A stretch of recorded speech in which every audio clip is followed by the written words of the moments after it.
Coucou mes petits loups. J'espère que vous allez bien. Aujourd'hui, on se retrouve dans une vidéo un petit peu, non pas particulière, une vidéo tout simplement. Comme je t'ai expliqué dans ma vidéo précédente, j'ai fait quelques rockages, emplettes. Je me suis fait plaisir, dirons-nous, sur Vinted et j'ai pris. Il y avait pas mal de bouquins qui m'intéressaient. Et bah forcément, comme tu sais, hein, les bouquins en neuf, ça coûte vraiment cher. J'ai juste fait une exception sur un livre que je te montrerai après. Mais voilà ce que j'ai reçu hier. Donc bah écoute, je vais te montrer tout ça. Alors attends, je mets ça de côté pour l'instant. Et puis on va découvrir. J'ai juste préouvert pour que ça soit plus facile. Et voilà. Alors, on fait pas attention au bordel. Alors, on va commencer par le premier.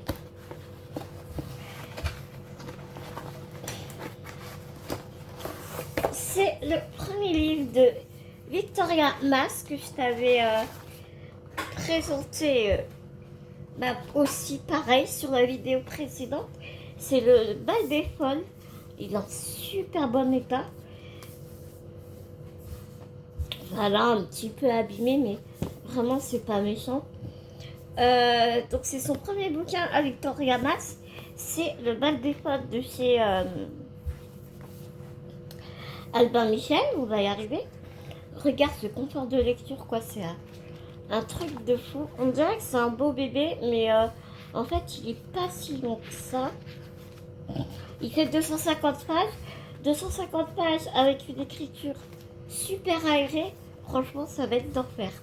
Je te lis le résumé. Depuis l'arrivée de Charcot à la Salpêtrière, on dit que seuls les véritables hystériques y sont internés. Oui, non, mais ce livre, tu vas halluciner. Mais le doute subsiste. Depuis qu'il est sorti, j'ai vraiment envie de découvrir ce bouquin. Chaque année, à la mi-carême, se tient à la Salpêtrière, le très mondain Bal des Folles. Le temps d'une soirée, le tout Paris s'encanaille sur des airs de valse et de polka en compagnie de femmes déguisées en colombines, gitanes, zouaves et autres mousquetaires. Cette scène joyeuse cache une réalité sordide. Ce bal, costumé et dansant, n'est rien d'autre qu'une des dernières expérimentations de Charcot, adepte de l'exposition des fous. Dans ce livre terrible, puissant, écrit au scalpel, Victoria Mass choisit de suivre le destin de ces femmes victimes d'une société masculine qui leur interdit toute déviance qui leur emprisonne. Malgré elle, Geneviève, dévouée corps et âme au service du célèbre neurologue, Louise, une jeune fille abusée par son oncle, Thérèse, une prostituée au grand cœur qui a eu le tort de jeter son souteneur dans la Seine, Eugénie Cléry, qui, parce qu'elle dialogue avec les morts, est envoyée par son propre père croupir entre les murs de ce qu'il faut bien appeler une prison. Anime à la liberté pour toutes les femmes que le 19e siècle a essayé de contraindre au silence. Voilà, donc tu vois, c'est pour ça que j'ai vraiment très envie de découvrir, malgré que bon bah, on sait comment c'était pour les femmes au 19e siècle et même d'avant, j'ai envie de te dire. Mais voilà quoi, dès que c'était un petit peu différent, que tu ouvrais un petit peu trop ta bouche, ou je devrais plutôt dire qu'une femme ouvrait un peu trop sa bouche et ne restait pas à sa place, et automatiquement, on l'envoyait à l'asile, quoi. Voilà, voilà. Donc, très très hâte de le découvrir.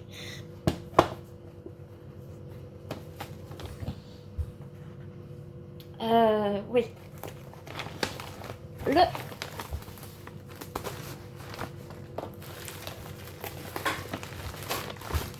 prochain livre.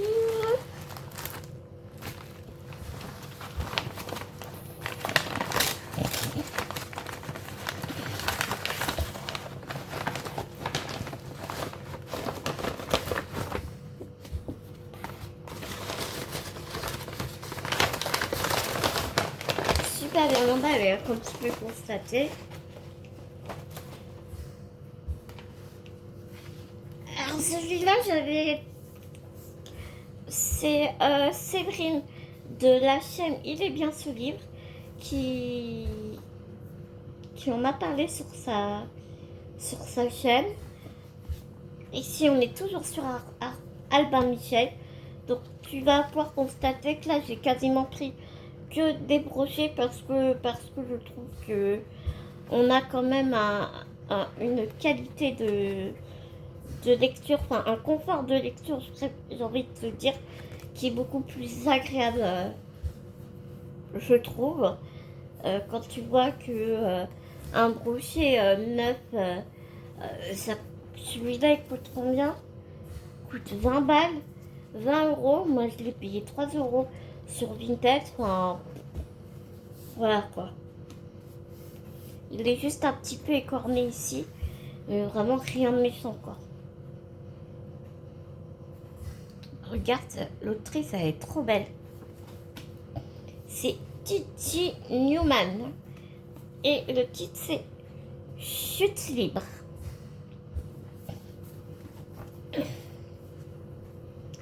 Je te lis le résumé. Je crois savoir que c'est le commandant de bord qui le pilote d'un avion en fait. Sa famille s'est fait kidnapper et il n'a qu'un choix pour sauver sa famille, c'est de faire cracher l'avion. Mais bon, je vais te lire le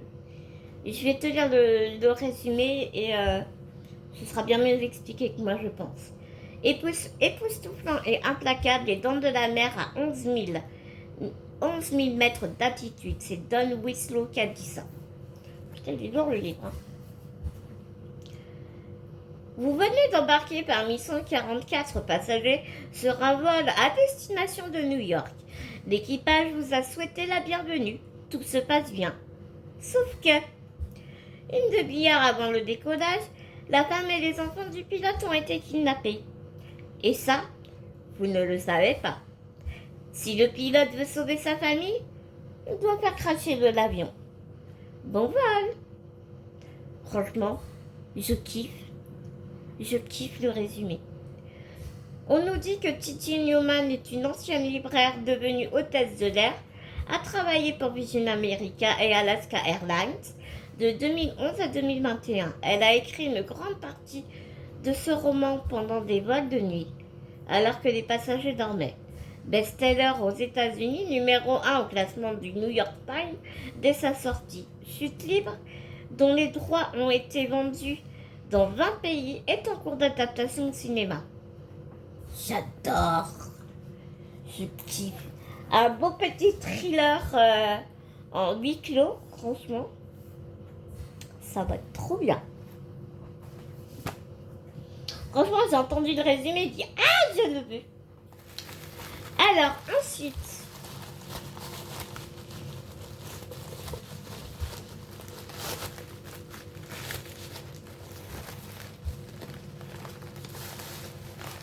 Alors là, tu vois, exceptionnellement, nous avons un poche.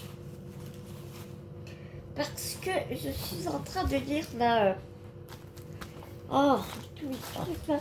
Je suis en train de lire Un certain goût pour la mort de P.D. James. Je connaissais l'auteur de nom, l'autrice, pardon, de nom. Oui, t'as vu petit bout Ellis a voulu manger mon marque-page.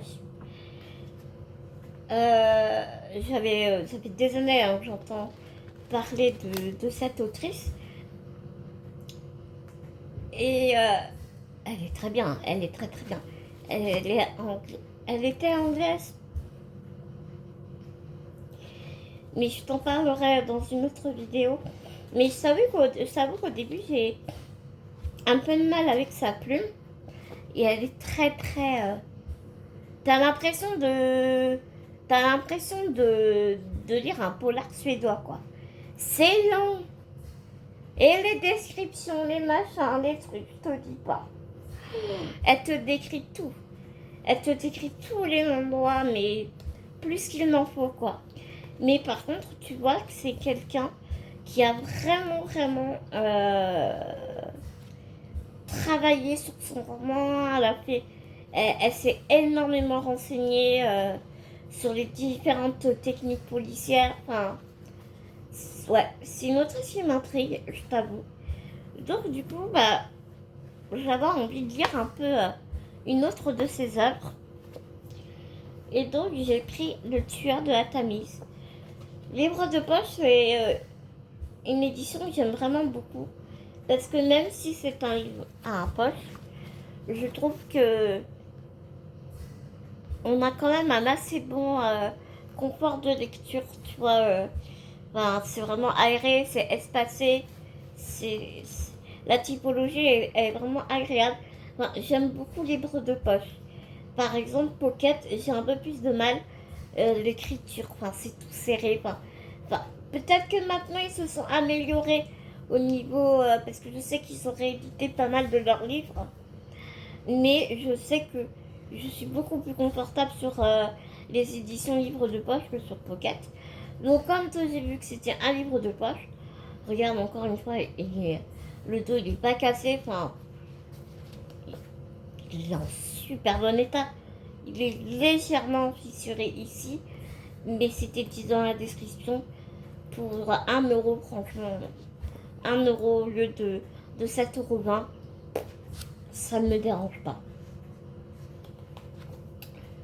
Donc je te lis la 4e de couve. Ah oui, c'est vrai, c'est un polar historique. Ouais, j'aime énormément les polars historiques. 1811, dans le brouillard de l'Est londonien, 2 séries de meurtres sont perpétrées à 12 jours d'intervalle, avec une sauvagerie telle que l'opinion publique s'émeut et que le gouvernement finit par promettre à quiconque aiderait à trouver les coupables. La plus fabuleuse récompense jamais offerte. La romancière, d'un certain goût pour la mort, propose ici à ses lecteurs une surprise originale. Dans cette affaire criminelle a bel et bien eu lieu. Elle fit couler des rivières d'encre et ne fut détrônée, si l'on ose dire, que par les exploits de Jack l'Éventreur, secondé par un historien, P.D. James, brosse un extraordinaire tableau du Londres de Dickens et ses méthodes policières dans l'Angleterre de l'époque. Mieux, reprenant le détail de l'enquête, elle innocente le coupable désigné et, 2 siècles plus tard, dévoile la vérité, preuve à l'appui. Un tour de force. C'est vrai que Jack l'Éventreur, on n'a jamais su qui c'était réellement. Et encore en 2024, on ne sait toujours pas qui c'est Jack l'Éventreur. Et c'est vrai qu'il y a eu beaucoup d'encre qui a été coulée. Et des hypothèses les plus folles les unes que les autres. Mais on n'a jamais su qui c'était. Et tu vois, sa particularité, c'est un peu comme Olivier Norek, je crois que c'est lui. Il est toujours... Olivier Norek, l'ancien policier, je crois.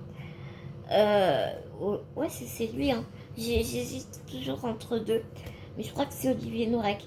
Il est ancien policier. Et elle, P.D. James, c'est vrai que comme je te disais plus tôt,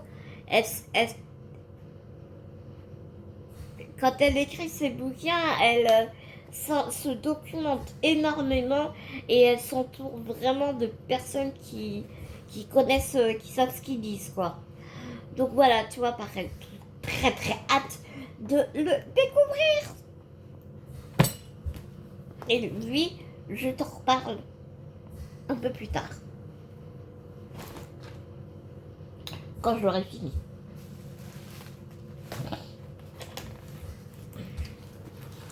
Le dernier livre que j'ai acheté d'occasion,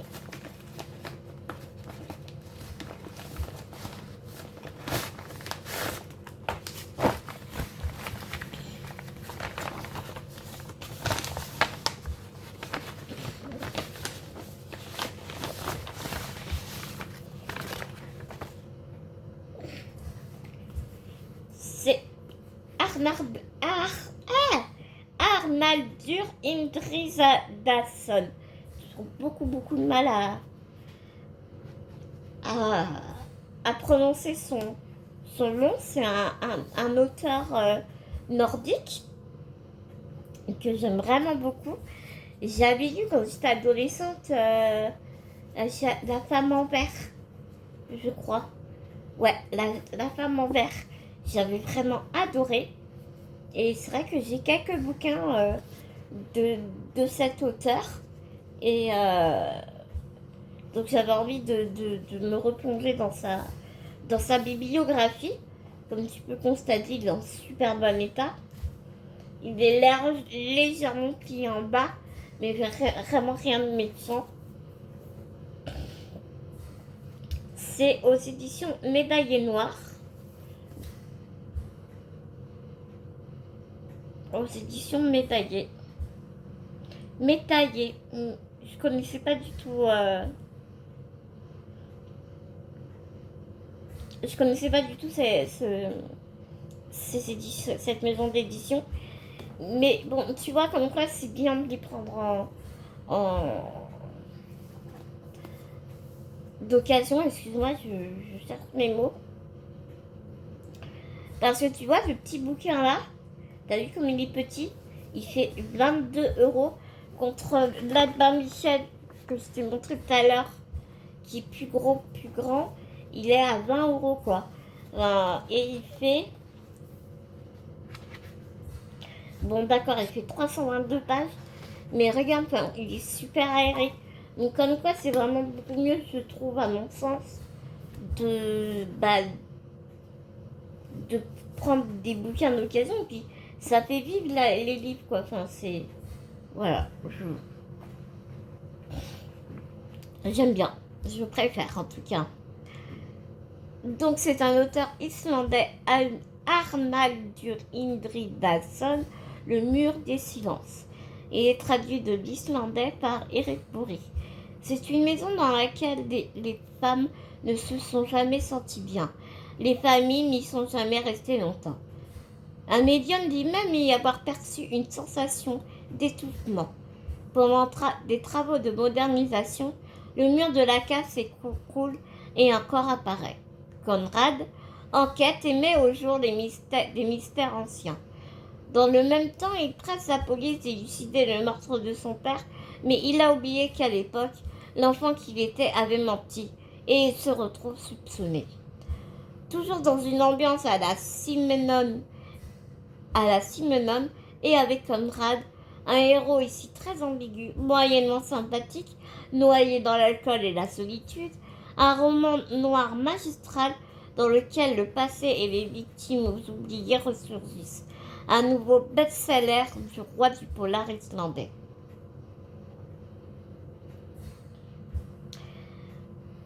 L'étoile polar de la littérature islandaise, La Croix, a dit « J'aime Conrad, ce n'est pas un flic parfait et ce n'est pas non plus un homme parfait. Mais il a fait de son mieux pour résoudre des enquêtes difficiles. Ah oui, je l'aime parce qu'il a des défauts. »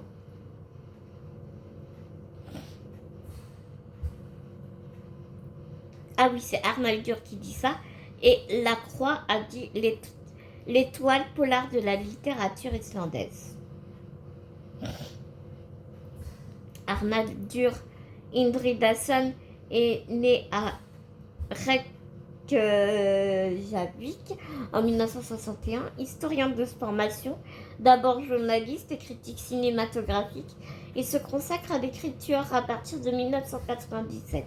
Il est l'auteur mondialement connu des romans noirs couronnés par les prix les plus prestigieux. Il est traduit dans 40 langues et à ce jour vendu à 14 millions de romans dans le monde. Voilà, voilà, voilà.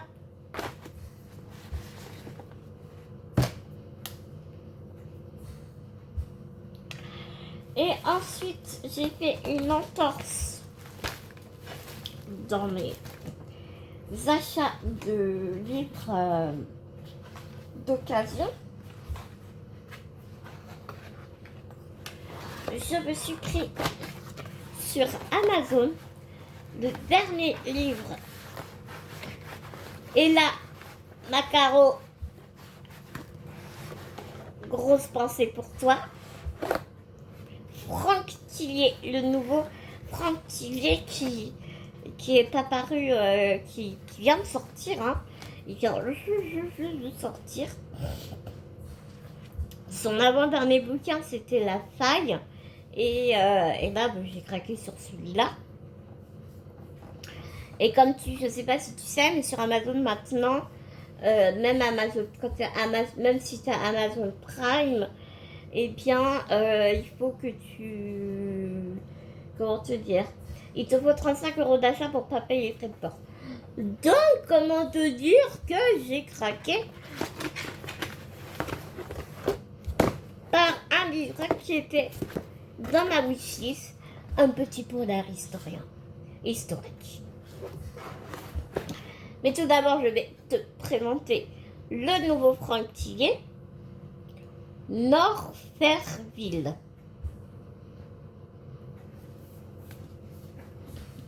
Alors le résumé, tu vas voir, il est très très succinct. Voilà. Dans l'univers hostile du Grand Nord, personne ne vous entend crier. Voilà, voilà, voilà. Débrouille-toi avec ce résumé. On adore. Mais j'aime beaucoup. J'adore Franck Tillier. C'est hyper addictif. Les chapitres, ils sont méga courts. Enfin, je kiffe. Et puis Fleuve Noir, c'est une édition que j'aime vraiment beaucoup aussi. Donc, celui-là, il va aller dans avec ses congénères. Et puis, à la télé, sur la chaîne Polar Plus, j'ai vu celui qui présentait ce bouquin-là, qui m'intéressait vraiment beaucoup. Donc, je me le suis pris, La nuit de la sage-femme.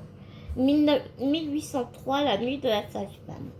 Je vais te lire le résumé parce que par contre, je ne me souviens absolument plus de quoi ça parle. Donc c'est chez 10-18, hein. 10-18 Polar, je crois. Une sage-femme mène l'enquête sous la plume de la lauréate du prix Historia. Aux premières heures du 19e siècle, en plein cœur de Metz, les habitants s'agitent. Un mort serait revenu à la vie. Mais lorsque le commissaire Montfort arrive sur place, l'homme souffle son dernier mot. Assassinée, Victoire, sage-femme et épouse du commissaire, a l'art de faire parler les gens et se rend au chevet de la veuve enceinte.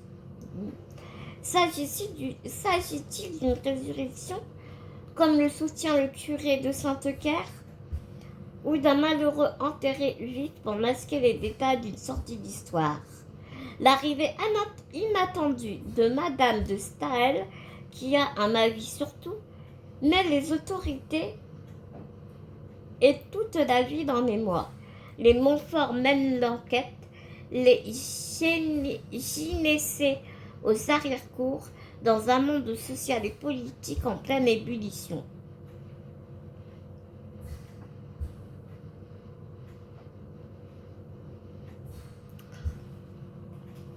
On verra bien ce que ça donne. Je ne me rappelais vraiment plus du tout, tu vois,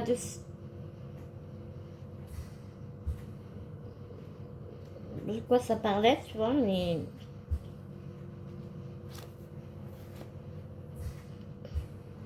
Je t'ai pas dit le nom de l'autrice, c'est Anne Vilma Sickerman. Anne Vilma Sickerman. Donc on va voir ce que ça va donner, quoi. Donc voilà mes petits loups. Pour mes achats livresques, je t'avoue que je suis vraiment contente. J'ai très hâte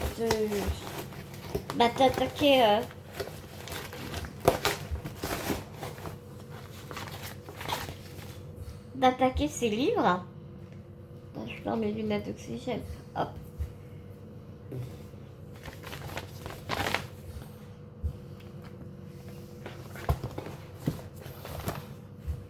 Hop. Voilà.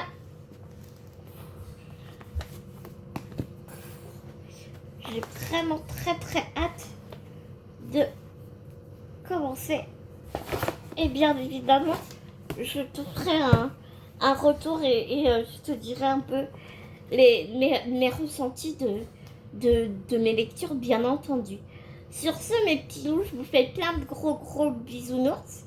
Prenez soin de vous, prenez soin des gens que vous aimez. N'oubliez pas, c'est très important. Bisounours, mes petits loups.